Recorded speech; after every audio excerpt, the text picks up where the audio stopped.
Welcome back to Bitches in Business. Thank you for joining us, as always. Very much appreciate it. I'd say we're well seasoned by now. This is like our 20th episode. Well, you would think. You'd hope so, at least. Though I talked to a few different people that have done podcasts, and they usually have said anything before the 30th episode is just kind of a write-off because you're still trying to get it all figured out. It takes like a year. Oh, that would make sense. Yeah. Well, when did we start filming? Do you remember? Well, the last episode we recorded in like January, I would say. Right. Or maybe early February. Yeah, I think you're right. And then we're on 20th episode now with a few kind of, weeks in between. So that's like 6 months ago. That's pretty good. We're halfway through. We're doing a good job. Okay, so we are drinking a Di Serono cocktail today. It is called the Di Serono Spring Fling. Mm-hmm. I found it on a Di Serono cocktail list to celebrate the International Di Serono Day. I find it funny that they have international days for everything.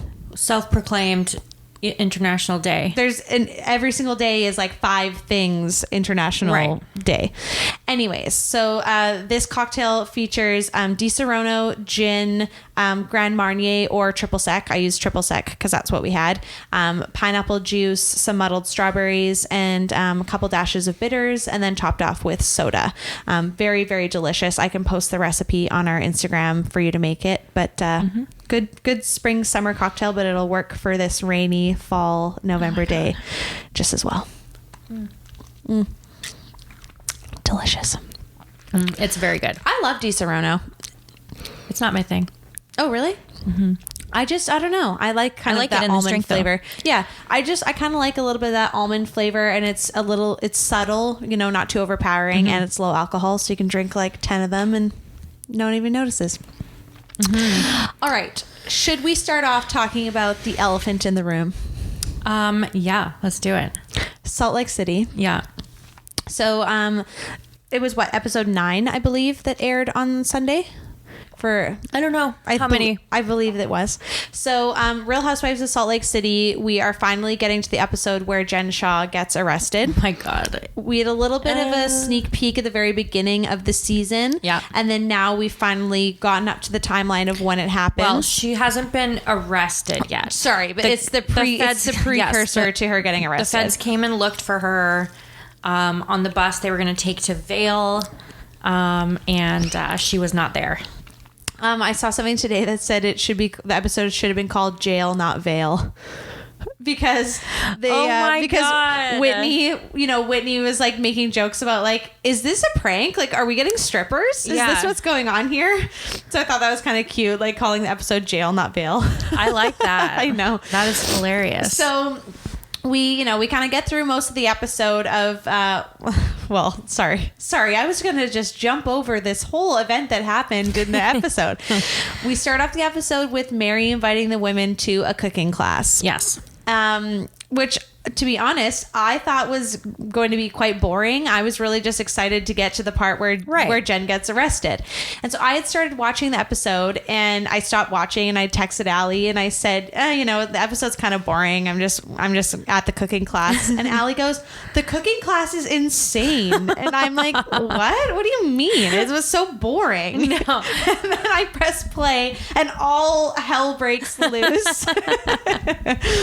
So Whitney and Mary get into a big fight over really nothing. It was over absolutely nothing. She didn't return a FaceTime. Which, okay, I get it. You're hosting an event and somebody that you've invited just, ignores your phone call and you never hear back from them before coming to the event. I mean, I don't really think it's that big of a deal, especially when these girls are apparently so close as friends, and you're all filming a show together. You know that she's going to be there. She's coming. She doesn't actually need to RSVP. So you're making a huge deal over nothing, and it turns into this huge kind of personal attack about how, you're a little child and you little girl, and how absolutely rude Whitney is being. And Whitney's whole thing is like, I was carpooling my kids. And I'm sorry, but like, can we talk about the fact that Mary sent her a different dress code code. Yes, so Mary was so mad about the whole thing that she sends Whitney a different attire to dress as like a slutty Italian mobster, basically. It's like, the slutty Halloween costumes, like as a gangster. Yeah. So quote. Yeah, like basically a bra, a hat, and like booty shorts. Oh yeah, and thigh-high stockings. When the attire was actually Italian streetwear. Yes. So, what a fool Whitney would have looked at. Which, I'm sorry, don't you think if you got that invitation, you'd be like, this doesn't make any sense. We're going to go to a cooking class dressed like slutty gangsters? Like that would make no sense. No. And especially knowing Mary, who always loves to have everything all, glitz, glamour, dress up, Met Gala. Yeah. Why would she want that? So that kind of backfired. Oh my God. Which I thought was really funny. So they get into this whole big dramatic argument over absolutely nothing. And the thing that I still just don't really understand is Whitney gets upset, goes off to the side. Meredith goes and talks to her. Yes. And Whitney's talking about how Mary is so rude to her over text message. And she's reading some of these texts. Things like, I don't know why you think that you're so much better than everybody. I look better than you. I don't need all this work done. You've had your tits done, your boobs done, or, your butt done, tummy tuck, facelift, all these things. And I don't need plastic surgery. Like, okay, where did that come from? Like, I would never say that to you. I would never text you and be like, who do you think you are? I'm better than you. Like, what? I'm sorry, aren't we friends? Like, that makes no sense. I wouldn't even do that to somebody I didn't like. Like, that's what I don't get. But Whitney's still like, I want to be friends with her. Mary, I love you. I love you, Mary. Like, I want to be... What? She's terrified of Mary. Clearly. She is terrified. It's very bizarre. I would be too. Mm-hmm. Super, super weird. So we get through that whole cooking class, and then the girls get ready to go to Vail. And while they're all getting onto the bus, kind of getting ready to go, just, waiting for everyone to arrive and getting ready. Jen gets a phone call from her husband, Sharif, asks Whitney to turn off her mic box, which... at first I kind of thought was weird, but at the same time, I'm sure that probably has happened numerous times throughout filming, that I'm sure Whitney didn't really think anything of it, because to us, we've never seen that before on the show. Right. But to them, it's probably like... They probably have done it, just they haven't like shown it's like it a work call camera. or whatever, right? Yeah. So, she turns off Jen's mic, and then... I did see on the internet, everyone's disappointed in Whitney for... She shouldn't have actually turned it off. Yeah. Ooh, that's kind of funny. That would have been amazing. Well, especially because just based on the reactions of the girls as the feds start showing up and they start to learn that they're there for Jen, you can... In my opinion, you can see on Whitney's face that it seems like she knows something. It seems like she's not super shocked that the feds are there for Jen, because Lisa Barlow says at one point, oh, it's not about Sharif. I thought it was about Sharif. And Jen goes, no, it's not about, or sorry, no, Whitney Lisa says, no, it's not about Sharif. It's about Jen. Yeah. So it's clear on Whitney's face that she knows more than what she's letting on. Same with Lisa. Exactly. And so I saw a clip on TikTok today about next week's episode. Oh, really? And Lisa's calling her lawyers immediately to find out. That's interesting. Like, basically like how Sutton did on Real Housewives, right? Or on Beverly Hills. Yeah. So she calls her lawyers, and then you can see they're talking about it quite a bit on the way interesting. To Vail, because they decided to go anyway. So then, so Lisa calls her lawyers while she's in the van. Oh, yes. I see. Okay. And she says, you can hear her say, "I think Meredith knew." Oh, that's interesting. So they're really hitting that plot point out immediately. Because I kind of said to Allie after watching the episode, it's interesting how Meredith wasn't there. I get that Meredith was in Aspen for her father's funeral, not a coincidence or anything. But at the same time, she coincidentally wasn't there when any of this happened. And if she was the one that called the feds, she wouldn't want to be there.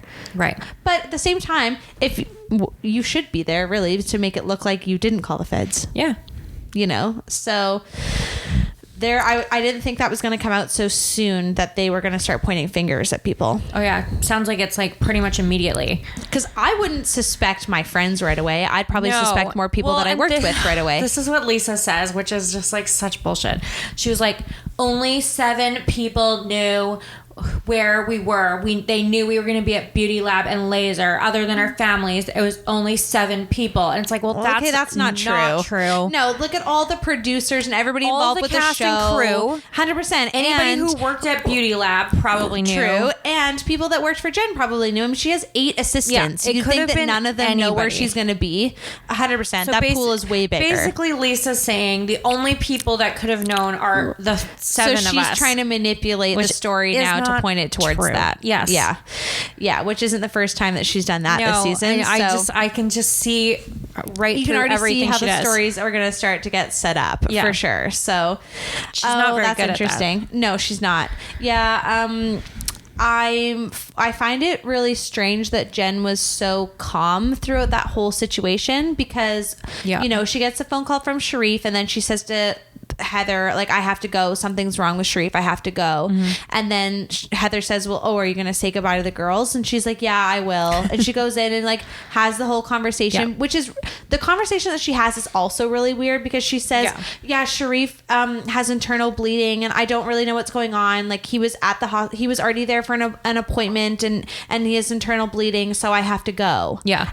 Well, that doesn't really make sense. No, like, why would you be at the hospital for an appointment and then they happen to find internal bleeding? Like that happens really suddenly. Yeah. You know? And then she just casually kind of goes to her vehicle and puts her bags in. Like if it were me, if I was getting arrested, if I knew that the feds were coming for me, you'd assume you'd want to get out there really quickly. Yeah. You know, I mean, maybe grab your bag because there's got to be stuff in there that you don't want people to see. But then I'm like huffing. I don't care about you bitches. I'm getting arrested. Goodbye. You know, like, so I'm just surprised that she was just so like nonchalant. Like, oh yeah. Like I taken my time, you know?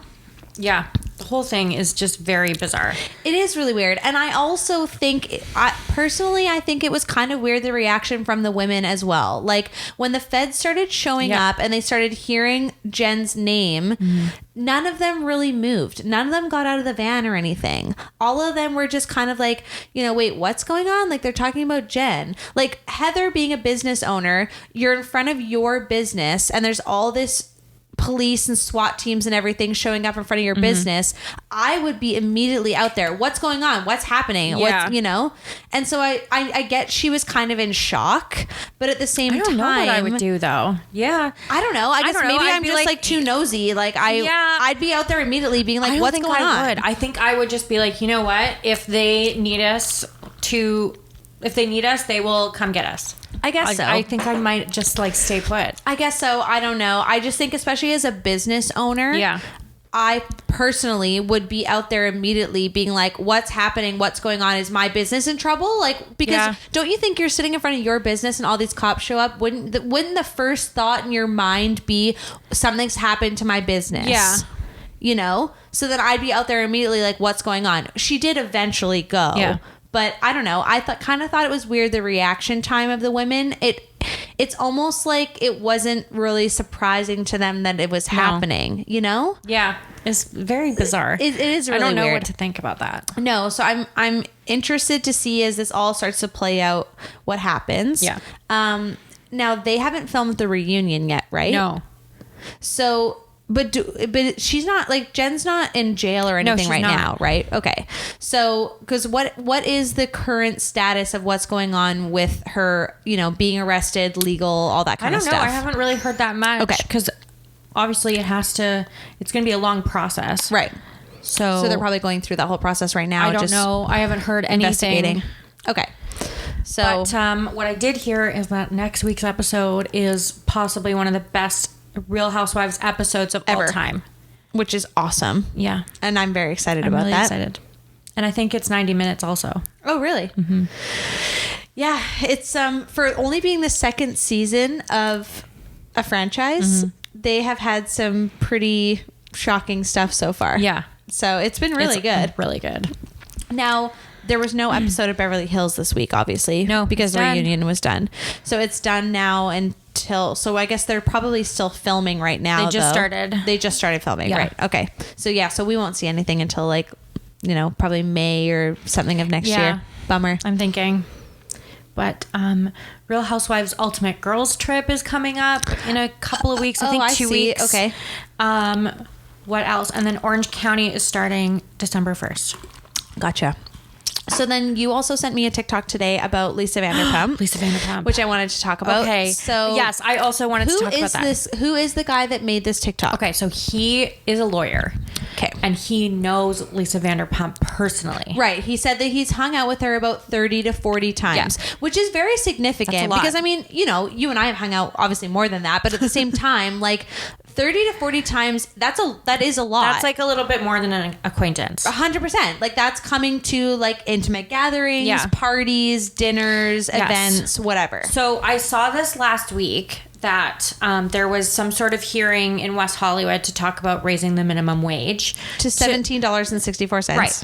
And Lisa Vanderpump, it's a Zoom meeting. And Lisa Vanderpump is on this Zoom meeting advocating against raising the minimum wage. Which is just such bullshit coming from her, because I could see if she was like, you know, a lot of these restaurant owners are having a hard time. Yeah, and just can't afford it. Which is a legitimate argument. I mean, I'm totally for raising the minimum wage, but it does really affect the business as well. Yes, it does. Especially in that industry that already doesn't have a whole lot of profit margin. Correct. Anyways. However, Lisa Vanderpump is so beyond wealthy that is just like, she's grouping herself into that category. And she's also received a lot of money from the government with COVID payments and everything to help running her business, like many other businesses to keep her businesses afloat. Open. But she was not paying her staff, and they were closed for a very long time. Yes. So, and there's a lot of animosity also between her different restaurants, like Pump and Sir and Tom Tom, because the Toms are part owners in Tom Tom, and they raised money themselves on like Cameo, and they did a fundraiser to pay for to give money for the staff at Tom Tom. Right. But if you work at Sir or Pump or Villa Blanca, or that you didn't get that. Got nothing. Yeah. Because she was not paying her staff. Yeah. So you have somebody who is like so ridiculously over the top wealthy. Yeah. That is now advocating for not spending money to pay her staff that run her establishment. Yes. And I can't believe that this wasn't more widely talked about, because I didn't know about that until you sent me that video. I kept seeing it on TikTok of this video of Lisa on Zoom, and I just think it's gross. It is gross. And you know, when I very first started watching Beverly Hills, I liked Lisa. I mean, you know, she is a likable person. Yeah. You know, she talks a lot about her business and how hard she works, and she's glamorous, and she's beautiful, and she loves dogs, and you 100%. Love her house, and then as time kind of moved on, and you started to see more of these situations and these conflicts that she had with different people, you know, you started to really recognize a little bit more about who she is and what her values actually are. Yeah. And the way that she reacted to situations. And I mean, she is quite malicious in some ways. Yes, she is. And then you start to see stories like this come out, and it really starts to show more of what her character is and her integrity. Totally. You know, and I mean, the video talked about how she doesn't pay her staff for overtime, and that they have to work, you know, over 8 or 10 hours a day, and they don't get paid for it 7 days a week, and they don't get paid for it. Which, I mean, is not uncommon in the restaurant industry, but not all restaurant owners are as well off as she is. Exactly. You know, she's not struggling along with her staff. Well, but so now what I also wonder about is, like, you know, the restaurant that we worked at, we had overtime agreements. And so you have an overtime averaging agreement that basically says you're not getting paid overtime if you work more than 8 hours in a day, but you get paid overtime if you work more than 40 hours in the week. Right. But I know not every restaurant obviously has that. You're essentially waiving your daily overtime. Yeah. But so I wonder if they have things like that in place as well. But that doesn't mean that your staff should be working 7 days a week, no breaks, no lunch breaks, no nothing, right? Like, so it's interesting as these stories start to come out more and more about how she runs her business. It starts to make you realize that like she's not that great of a business owner. No, she's not. And I mean, not to mention on Vanderpump Rules, she's part owner of Tom Tom with Tom and Tom. Right. And each Tom owns 5%. Right. That they had to pay $100,000 for 5%. And they tried to negotiate. They said, well, how about 10%? And she said, no, this is not a negotiation. This is what I'm giving you. If you are saying no to this deal, then we'll just do it without you. Yeah. So, like, great. Okay. She's, you know, putting down the law. $100,000 is a lot of money to a lot of people, but also like working in that industry. I mean, like that's hard. And especially living in LA, I mean, rent is super expensive, you know, so now you are basically a bartender who's trying to raise $100,000 as capital. Exactly. To invest. Well, and now they're homeowners. So I could talk about this forever because they're just so stupid, but they're trying, Tom and Tom are now trying to start a new restaurant called Schwartz and Sandy's. Right. And terrible name. And they Schwartz and Sandy's. Oh my god, that's hilarious. They have a business partner, and so they're trying to come up with money to start this new restaurant. Right. And Lisa just so subtly says, you know, if you wanted to be bought out of this restaurant, darling, then you paid $100,000 and I'll give you $200,000 to walk away. You would double your money. Lisa. Like, that's so nice. And you know what? Now that I'm saying it, I feel like I actually got it wrong. I think they paid $50,000 and she was going to give them $100,000 back, which is just even worse. See. Yeah, because they asked for 10% and she said no. She said no. Yeah. So, but anyway, like that is shady as fuck. 100% it is. So shady. So I just don't like it. I don't like to see it. It is gross, and it's just it's really hard to support somebody that's the way that they do business. I mean, $17.64 an hour you have a hard time with when you have so much money that you could easily afford to pay your staff more. And I'm sorry, but like that's what they deserve. You drive a Rolls Royce. You're carrying a Birkin bag. You're so rich you don't even go to the gas station. Somebody comes to your house with gas and fills your vehicles. To random places just to buy ponies and then fly home and then decide that it's not going to work, so then you don't take the pony and like, ugh. It's just ridiculous. I'm like, imagine having that much money that you can just carelessly toss it around and not care how it affects other people. No thanks. And then not pay your staff. Gross. Yeah, so I thought that was really interesting. Yeah. But anyways, really good episode all around. Did you watch The Bachelorette last night? Yes, I did. Or not last night, sorry, the night before? Yes. It was a good episode. Yes. It was. So they dwindle, they go through men really quickly. Like, you know, they go from 30 down to, I think, 22, down to like 16. Yeah. Really, really fast. And so we're doing this Bachelorette pool, and it's like you only can choose 4 guys, but you only have like 10 of them to choose from. And obviously you're going to have a lot of the same picks that other people are going to, right?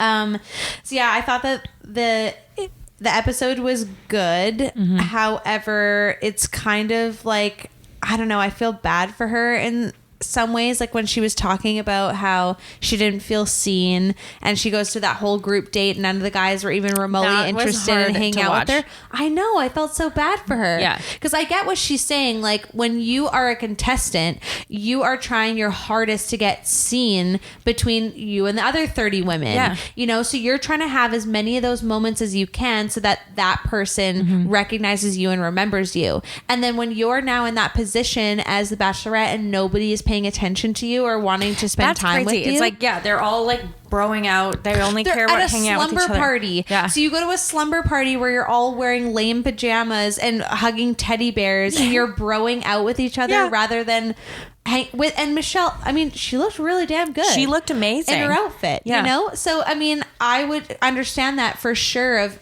how she felt. Yeah. I'm surprised that she didn't say anything to Tayshia and Caitlyn though.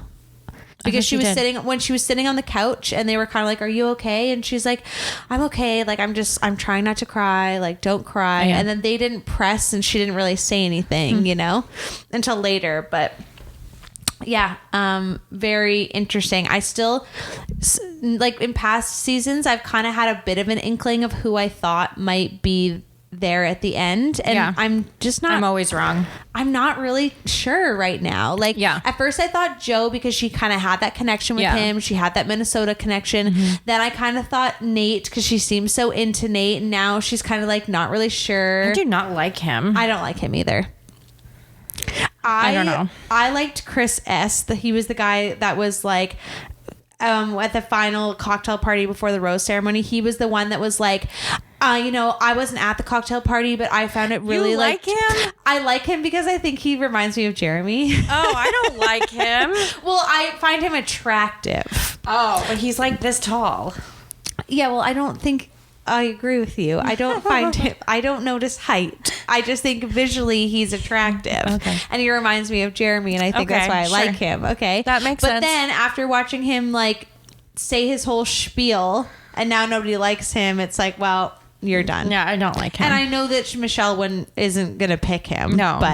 I thought he was attractive. But then now I'm kind of like, okay, well, she seems really into that Rick guy. She does. And I was like, right from the beginning, I'm like, this guy's a fucking dweeb. That's the guy who was in the table. Showed up at the table. I know. It makes me so angry. And I'm like, you're into this guy? Yeah. Really? But he's being very vulnerable. Yes. And he's being very open with her, and that's what she wants. And she wants to feel seen, and that's exactly what he's giving to her. So I kind of am like, wow, Rick. Wouldn't have picked you from the beginning, that's for sure. Definitely not. So I'm very interested to see where it goes. And now they're going back to Minnesota, which I also think is interesting. Yeah. Because that's her hometown, and it's also Joe's hometown. Yes. And it makes me wonder, like, what happens if they run into people that they know while they're like out and about doing stuff? Like, I don't know. Oh shoot. I think it was Colton's season.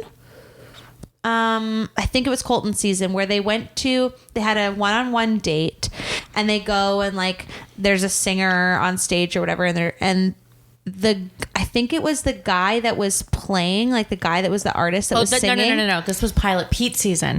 Victoria P. dated the guy who was singing. Victoria P. dated the guy that was singing, and so then it was like super awkward. Yeah. But obviously the producers knew that. They obviously made that situation happen, but it's like, I wonder if a situation like that will happen because they're in Minnesota. Yeah. So then like how interesting that would, conspire. Yeah. Well, time will tell. Fucking Bachelor producers, they just like throw wrenches in to be, like fuck with them. Like, yeah, actually, we're gonna take you to this awesome event, and we're gonna make you guys fall in love with each other. And oh yeah, she used to date the artist, so have fun. Like, that's so rude. Yeah, that's pretty funny. Pilot Pete. Are you getting excited for the Christmas season? I'm very excited for the Christmas season. I am too. So Jeremy and I were talking about this the other day. Normally I don't really decorate this early. I like to wait until December 1st. Yeah. But I was reading something the other day about how a lot of countries that are around the Arctic Circle, when the daylight savings changes, it's so dark that they're in darkness for a whole lot longer than we are. And it was talking about how they have grown to kind of like embrace the darkness now and just make it a part of their culture. And so it was talking about how they really like try to have more friends over to their houses and make things very cozy and like, embrace the fact that at least it might be dark outside, but at least we can be cozy and warm inside and merry with all of our friends. Yeah, well, you got to keep your spirits up when you're not getting any vitamin D. Exactly. Otherwise, you're going to be depressed. And I'm not the type of person that is really affected by the seasons too much. I like this time of year, where Jeremy really is. I have, in the last couple of years, really, it's like it takes a big toll. So I've been taking vitamin D like crazy. Vitamin D really helps. I want to go to the tanning beds, but I'm just like way too scared of getting skin cancer now. I wouldn't do that. I used to go crazy in the tanning beds. I wouldn't. I just can't. Vitamin D is where it's at for sure. I've been taking vitamin D, and I noticed a big difference. But like, why not, like, if it's going to make you happy to start decorating for Christmas, then you should just do it. Right. So that's what I kind of talked about with Jeremy, because he really has a hard time around this time of year. Yeah. And he's working so much right now with the weather. So I said to him the other day, you know what? I'm just going to start decorating like tomorrow is kind of what I was thinking. And I'm just going to start putting lights up in the house so that even though it's dark outside, at least it's like merry and bright inside. And so I'm like, you know, normally I wouldn't do it this early, but I kind of thought it would just be nice to raise our spirits a little bit and kind of have that. And I want to start having people over more often. Yeah, that's a good idea. I like that. Also, so it was Taylor and Sky's wedding on the weekend. Yes. And all of the bridesmaids wore like sequins or some kind of form of like glitter, bright, shine, whatever. A couple of the bridesmaids were talking about how they have an annual glitter and fur party. Oh. So what they usually do is like rent a hotel room, dress in glitter and fur, and they drink like champagne. Maybe they'll rent a limo, like whatever. I thought that's such a fun idea. I know. So I thought that might be fun to do for like New Year's or even like my birthday in January. That's a really good idea. I am into that. That's what I kind of thought too. So I just kind of figured, I'm like, this year I just kind of want to be like as bright and, you know, merry as I want to. I'm going to wear sequins, do whatever. I'm going to decorate as early as I want to. You should. And then I think we should carry that on into like the new year and do a glitter and fur party. I love that. Perfect. Now I got to figure out where to get fur from. Not real fur though. I don't want to wear fur, but synthetic fur. Yes. I'm going to start looking at the thrift stores, I think. Yeah, to try and find some. I know. That's what I kind of thought. But yeah, I'm really excited about Christmas. I went to 2 craft fairs last weekend. Amazing. Yeah, there was one in South Nanaimo by my office. It was really good. And then I went to the one at Bebin, which I guess is the professional craft fair. What is that? So I guess it's more like businesses. So for instance, there was a girl, her like people on Etsy. Yes. So I guess her company's called Dorado, and she does all like Angora and alpaca socks, toques, sweaters, whatever. They're beautiful stuff. You know, there was some like soap companies, fudge companies. So I think it's more professional rather than you're just a DIYer doing your crafts. Okay. It was a really, really good craft fair. I really liked it. Like Steelhead Distillery. Is it Stillhead? Yeah, I think it's Stillhead. Distillery. They were there. Their gin is really good. Really good. Yeah. They have I think it's a wild blackberry vodka. Yes. That looks so good. Okay. I want to try it. I've had that before. It's very good. Kurt's brother-in-law has that often. Oh, okay. It's very good. And then for Marika's birthday, I bought her the gin, which I think was like maybe like a boysenberry. Ooh, that gin. sounds good. I'm probably wrong about that, but it was the lavender really mint good. gin that you sent me a picture of today. That's Stillhead, wasn't it? No, that was Tofino. Oh shoot. Okay, sorry. But no, it was interesting because I went into the Landing liquor store just to buy like a nice bottle of Prosecco for Marika for her birthday. Yeah. And the guy from Stillhead was doing tasters. Ooh. And so like, and he was so over the top friendly. Like he got me to buy a bottle. Oh, no way. And I mean, I spent a lot more money than I was planning on it, but like, that's hilarious. I do not regret it. Well, so Bebin Park always has these Christmas craft fairs. So I think they do the professional one and then they also do another one closer to December. Yes, that's the Kris big Kringle. one. Exactly. So last year, Stillhead was at the Kris Kringle and I ended up buying like 3 bottles of something. Yeah. Like I gave one to Jeremy, you know, one to my mom or whatever. Yeah. Right. So, and same kind of thing. It was because whoever was working the booth was just so friendly and the tasters were so good and they got me to buy it. Yeah. So kudos to Stillhead Distillery. Where are they located? Are they in Campbell River? Like, are they in North Island? No, I thought they were south. Let me just Google it real quick. I know. Sorry, I always have a problem with the local distilleries because I've never been to any of the local distilleries. I've only seen their product, you know, at craft fairs or Duncan. Okay, thank you. Because I'm pretty sure that they have like a whole tasting room and everything. Yeah, we should go do that. We should go do that. We were talking about that at Taylor and Sky's wedding because they had a bus that was taking us around to do pictures and stuff. And I guess the driver of that bus, I don't know which company they were with. Wild Blackberry Gin. I don't know why I thought it was. Okay, that sounds good. The driver. Oh, no. It was a limited edition rhubarb gin. Rhubarb? Yes, it was so good. What? Yes. Oh, it's not on here because it was very limited edition. And that's why I bought it from Rika. I can't even imagine what that would taste like. like Delicious. rhubarb, obviously, but like I've never even heard of that as an alcohol. How interesting. Very good. Yeah, we got to go do a distillery tasting for sure. You know, because Arbutus Distillery does those too, and I haven't tried any of their stuff yet either. They do tours. Cool. Let's do that. That would be should do really that. fun. So shout out to Stillhead Distillery for sure for your great stuff. But yeah, so I'm just like slowly kind of getting into the Christmas season by doing things like that. Yeah. And my huge push this year, I really want to try and shop local for everybody. Yeah, So me too. Going to things like this is the way to do that. There's also another craft fair. I'm going to look it up and see what it's called. It's a market this weekend, and it's called the Nanaimo Local Business Christmas Fair. It's on Dumont Road, and I'm pretty sure that that's the little like community hall that they have there on Dumont. So it's a whole craft fair or like market that are specifically for businesses. So it's like mom and baby gear, custom doll clothes, baby kids clothing, pottery, food and cookware, home goods, accessories, drinkware, woodworking, soaps, that kind of stuff. So that's on Saturday. I'm going to go and check that out and see if I can find a bit more stuff. When I was at the craft fair at Bebin last weekend, it was Sydney,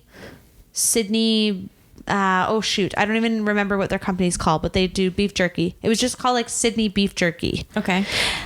The beef jerky was so freaking good. So they had like, it was like a buy 4 for $20 or whatever. Okay. So I got original teriyaki, black pepper. I think I might have gotten another teriyaki. And I got these for Jeremy for his stocking, but like I was so excited about it that we had to break one open. Jeremy and I ate the entire package in like one sitting. It was so delicious. And I like buying local things like that because they're not pumped full of preservatives and salt. Right? It's just the all natural ingredients. So check out, I'm going to have to post a picture of the label because it was like just Sydney beef jerky. Like it was like really, like it was really straightforward. Yeah. It was very good. So that's my push for shopping local this year. Please go and do that, obviously. I also saw that the Vancouver Christmas market. Have you been to that market? No, I never have. It's awesome. I saw it on TikTok today, and They're it just looks getting really, set up. really cool. So It starts this weekend, this Saturday. yes. And I'm going to be in Vancouver. I wonder if I'll get to go. It's the largest Christmas market in North America. Yes. Or outdoor Christmas market, I guess, in North America. Yeah, that's what they said. So Jeremy and I went last year, and we went the year before too, just coincidentally. Like we didn't mean to necessarily go. And so what it is they basically have these individual cabins all set up down in Cole Harbor, down by like the Fairmont Pack Rim. There's kind of like a little square there. And then they have a beer gardens in the middle and a bunch of restaurants all in the middle. And then all of the little cabins around the outside are all individual businesses. And so there was one, for instance, last year that had German steins, and there were these handcrafted, hand-painted beer steins. I mean, they were really expensive, some of them, but they were so beautiful. And they had, soaps and soup mixes and pottery and like all these different unique handcrafted things that I've never seen before. Jeremy and I spent a lot of money there last year because there was just so many neat things. Yeah. You should definitely go and check it out if you're going to be down there. Maybe on Sunday. I wonder how long that market goes for, because I don't remember when we were there, like at what date we were there last year, but I think it goes pretty late into December. I'm just going to look it up. Vancouver Christmas Market. I just want to see what the actual dates are because, so it opens tomorrow. It goes until December 24th. Okay. So that's a fair amount of time. Until Christmas Yeah, then they Eve. have German food. Like you can get pretzels and schnitzel and all this kind of stuff. It's really good. German beer. It's fun. And then they always have like live music and all that kind of stuff. Cool. And you should definitely go and check it out. Yeah, I want to. I'm going to go look at bridesmaid dresses this weekend for my sister's wedding. It's always fun. Yes, and we're going to go, and she's getting her wedding dress fitted. So I'm excited to go to Vancouver. I haven't been there in a long time. I like Vancouver. I've always liked Vancouver. Yeah. It feels weird because of COVID. Like, not that we really went to Vancouver all that often, but I think I've maybe been on the ferry like once this year. Yeah. I've been twice because I went to when my sister bought her wedding dress. Right. I went that time, and then I went with you on the way to Kelowna. Oh, right. Yeah. Okay. So I guess we did that. Oh, I think that's the only time that I've been on the ferry. I had to have been on another time. I don't remember. But yeah, it's kind of strange because normally, you know, it's like a thing that you do quite often because it's just so close. So I'm excited to be able to get back into traveling more. It's not the same because I mean, I didn't like taking the Horseshoe Bay bus before COVID. Yeah. Because it just gets so packed. Like, I'm not against taking transit in general, but like that particular bus gets so busy. It does. That I was just like, I'm not doing it. Yeah, I'm not doing it. Totally fair. So I'm getting a ride. It would be really nice if the SkyTrain went out there. It really would. Because you have to take the bus at least down to Park Royal or into downtown, which isn't that long, but still it would be nice if the SkyTrain went out that far. Totally. I think the SkyTrain goes all the way out to like Maple Ridge now. I don't know. But last time I was in Vancouver, I took the SkyTrain and it was fine because it just wasn't that busy. Yeah. So I love the SkyTrain. Me too. As much as like it's a huge pain in the ass for them to build the whole thing and it's probably not very good for the environment, it really is quite handy. I will say that. I like, because my dad lived in Vancouver for most of my life growing up, so I would go over and spend the weekends with him. So we took the SkyTrain all the time. Yeah. So I was pretty, comfortable on it. And I remember going over one time, I was like, 19 or 20, maybe a little bit younger. And I went with my cousin Autumn and my boyfriend Colin, and they had both never been on the SkyTrain before. And so we get on the SkyTrain and some of them have like a little chair at the very front. Like if you're in the front car, there's a little chair that's just one chair sitting at the front window. I don't think I've ever been in the front. Yeah, it's like the front or the back usually has it. Okay. And so we're like sitting there and this lady comes on and she goes and sits in that chair and she opens up a garbage bag and she starts pouring like water on her hair and she starts washing her hair into this garbage bag. What? And Colin and Autumn were both like mortified and I'm like, that's normal. Like that's big city for you. It was so funny. Oh my God. I know. That's just the way it is. Or I'm going to bond with my new brother-in-law. Oh yeah, he's gonna come pick you up. He's gonna come pick me up. My sister's gonna be working until like 10 o'clock, so we're gonna go do something. I don't know what we're gonna do. But that's so nice. Yeah. I like that. Hey, I mean, you gotta. He's gonna be part of your family now, so I like him. That's so cool. I like that. Speaking of Christmas, have you ever brined a turkey? Brined a turkey? Yeah. No. Neither have I. And I really want to try it. Okay. We just got these new like turkey brining kits in at work. I ordered them from one of our suppliers and they're from a company in Texas and they just sound so good. Like just looking at the ingredients, they sound amazing. And I really want to try it, but I've never done it before. So I don't want to mess it up, but I've heard that brining a turkey is like ultimate flavor. Yeah, that sounds correct. So, and what it's also interesting, I've been watching a lot of videos about this and I didn't really recognize this. When you brine, so you're supposed to, you do all the seasoning and everything and then you're supposed to put it into like a cooler with ice and that's how you brine it. Okay. Which I didn't really realize. So that's kind of cool. That is cool. Yeah, so I think I might try it for Christmas. Just to, for fun. Yeah. Why not? Apparently that's like really big. I also kind of want to try like smoking a turkey or like deep frying a turkey. Deep frying is It is scary because a lot of times they catch on fire. Yes. You have to do them outside. Yeah, 100%. Yeah. And you have to make sure they're very, very dry. Yeah. Because otherwise it will explode on you. I wouldn't bother. No, I don't think I'll ever do that, but I would kind of like to smoke one. Yeah. I don't know. I kind of want beef jerky now that I was talking about it. My mouth is watering. I'm so hungry. You have smoked meat on the brain right now. I haven't eaten all day, and so I'm just like so hungry, and I'm just like very...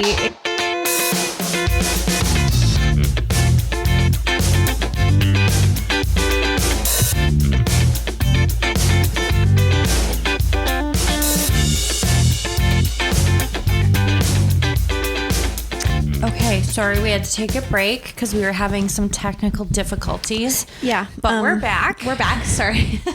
So last thing I was talking about was how hungry I am, and I'm still hungry. Well, now we have to record more. We were talking about how we went to La Stella last night and how good La Stella is. So we love La shout Stella. out to La Stella because their menu is always just so delicious. Yeah.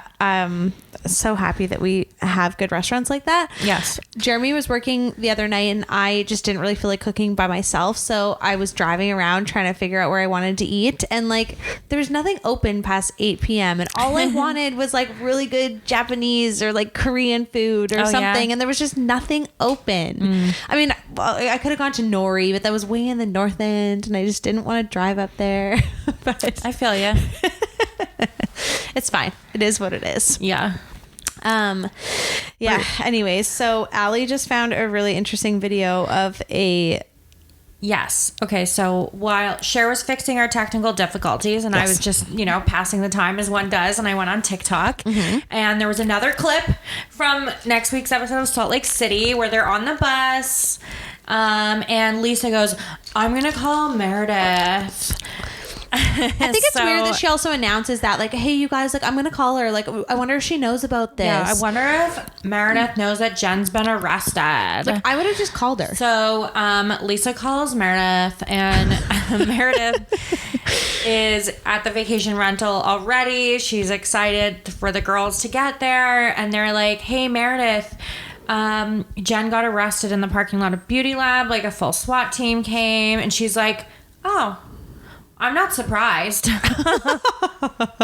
And she was talking about how she's like just people in their social circles and how like it's not surprising that would be the case, just knowing what. Yeah, no. Obviously, they know more about what they're letting on. Yeah. Clearly, this is something that they obviously talk about frequently in and around their social circles about unsavory business practices that Jen has. I mean, it is a little suspect of how Jen has so much money. Right, and she flaunts a lot of it. Yeah. And it doesn't really make sense seeing as how her husband only makes like $60K a year. Allegedly. So, allegedly. But still, I mean... But like, he is a university basketball coach. Sure. He's not the head coach. No. So like, how much money could he really be making? Not enough for the lifestyle that they live. That's for sure. Maybe he is making six figures, but like probably not like low six figures. Either way, the lavish lifestyle that they live. Oh, yeah. The amount of clothes that she has. Sharif is not paying for that stuff. No, 100%. She's getting the money from somewhere. That's for sure. Yeah. Anyways, God, we've talked about housewives like this whole episode. So sorry to all of you that don't watch this episode or watch this show. You really should. You should. It's quite entertaining. I'm not going to lie. You'll love it. You won't regret it. I never used to be a Housewives fan, and then now that I started watching these kinds of episodes, it's pretty darn crazy. I can tell you that. Oh my gosh. Okay, changing gears. So since our business started, I have been learning a ton when it comes to like importing product. So right now I have 3 containers at the Port of Vancouver that are all trying to clear customs. One's been there since the end of October. One was there since last week, and one just arrived a couple days ago. So I always learn for every single container that we have coming in. I seem to learn something, and it's not very often that we have a container that just like comes in, clears customs, no problem. We get it, no issue. There has been something attached to almost every container over the past couple of years. And before COVID, there was always like, there's a strike at the port or just, a train derailment or something. Like, it's always out of our control. You didn't lose one in the... I did not lose one in the container ship fire. Thank God. The second that I saw that article, I was like scanning for the name of the ship because I was so afraid that our stuff was on that ship. They lost over 100 containers. Yeah, and That's only crazy. 4 have washed up on the beaches. So the rest likely sank, unfortunately, which is terrible for the environment. Yeah, one of the ones...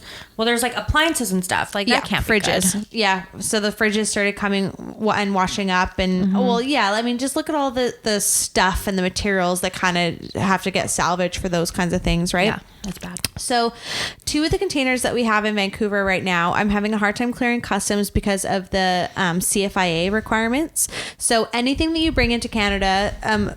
all has its own requirements of how you import those products. And there's a different, they call them HS codes. And there's a different HS code for every single item that could ever be imported, kind of thing. So anything that you import all kind of falls under that specific category. And then there's different requirements to import those just based on what they are. So our stuff is imported through the Canadian Food Inspection Agency. Okay. Because it is a plant product, even though you don't eat it. Right. It's wood. It's still considered a plant product. Okay. And so what they have to be careful of is that there's no pests that are, in the wood, in the packaging, part of the kit, anything. Like the pine beetle. Like the pine beetle. And so, exactly. So if we were to export any of our wood from here, we would have to make sure that it's heat treated or fumigated so that the pine beetle didn't get sent to another country. Yeah. And it's the same when we export or when we import stuff. So everything has to be heat treated to, a certain degree for a certain amount of time. Right. And usually that happens prior to the wood being manufactured. So usually like our suppliers will buy wood from a supplier that has heat treated it. Then they get that wood, they cut it how they want it to, pack it up in the kits and ship it to us. Great. Sometimes they fumigate it when it's at the ports, whatever. Well, this container that I got last week, a couple weeks ago, we had ordered it from a new supplier. And at that time, I just kind of assumed that was a standard that all European factories would follow. Well, turns out that they didn't follow those requirements. And even though I sent all of my documentation to my customs broker like months ago when it was shipped out, no one said anything to me at the time saying, hey, this isn't right, or this isn't the right documentation, or you're missing this. So now that it's come into Canada, it won't clear customs because we haven't met those requirements. Oh my God. Right. Now, the other thing is that you require an import permit. Well, prior to September, we didn't require an import permit for these products. So this container shipped in July. Well, how am I supposed to know what the requirements are if you don't require a permit for it until after it's already on the water? Oh, God. But the government doesn't care about that kind of stuff. So now I'm having to figure out, what do I do with this product now that it's gotten here and it doesn't meet any of those requirements? Well, you can't just take the container somewhere and heat treat it.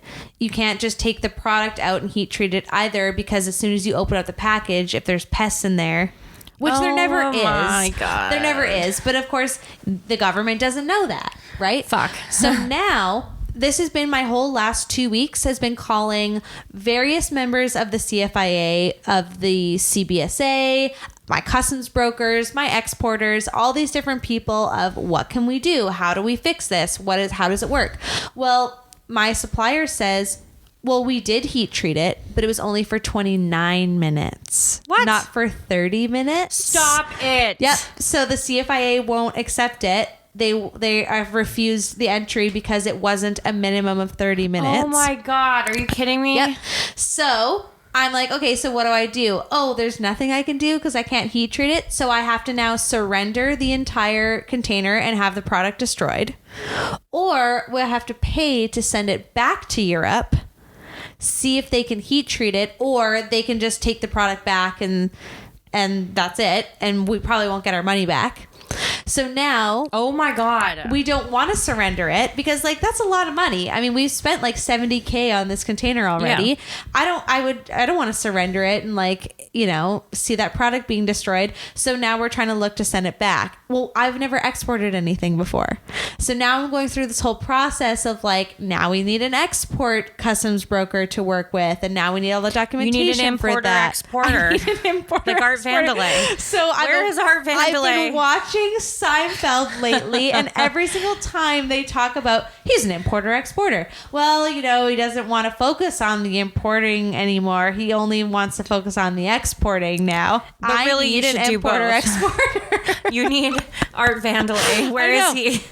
I know, but it's this is the frustrating thing is it's all the government, right? It's this red tape. You talk to one person and they're like, oh, I don't know. That's not my department. You're going to have to call this number. Okay. Oh yeah. Call this number. They're going to know. Oh, yeah. Well, you should be able to do this. Well, this person says that you can't do that. Oh, well, they should be able to. Okay. Well, what do you want me to do? So it's been a very frustrating process, and I'm learning more and more the more that we do these kinds of things of like what we actually are required to do. And now it's all just things that I can be proactive of and know for future shipments and not have this problem. But it's been very frustrating. Wow. I know. That's Talk horrible. about market updates. Okay.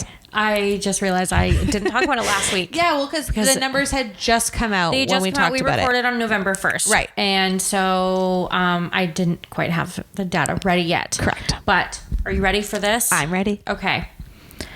Nanaimo single family homes. What was the average price in October 2021? $8,999,108. I was going to say $875. That's an increase of 43% over last year. That's insane. That's and not even remotely shocking. No. And there were only 117 single family homes listed in Nanaimo in October. Wow. Yep. And yeah. That's a decrease of 27%. So inventory is still very low. Very low. Okay. Townhouses. Average price $678. What? Yeah. Oh my gosh, I didn't think you were even going to break over like 480. Nope. 565. Oh my gosh, that's crazy. Yes, that's an increase of 36% over last year. That's But remember, crazy. we talked about this, how we started to think that this was going to be the time we were going to start to see these crazy numbers come in because it was around this time last year that we started to see it. Yeah. Wow. And condo apartments, the average price, $446,022.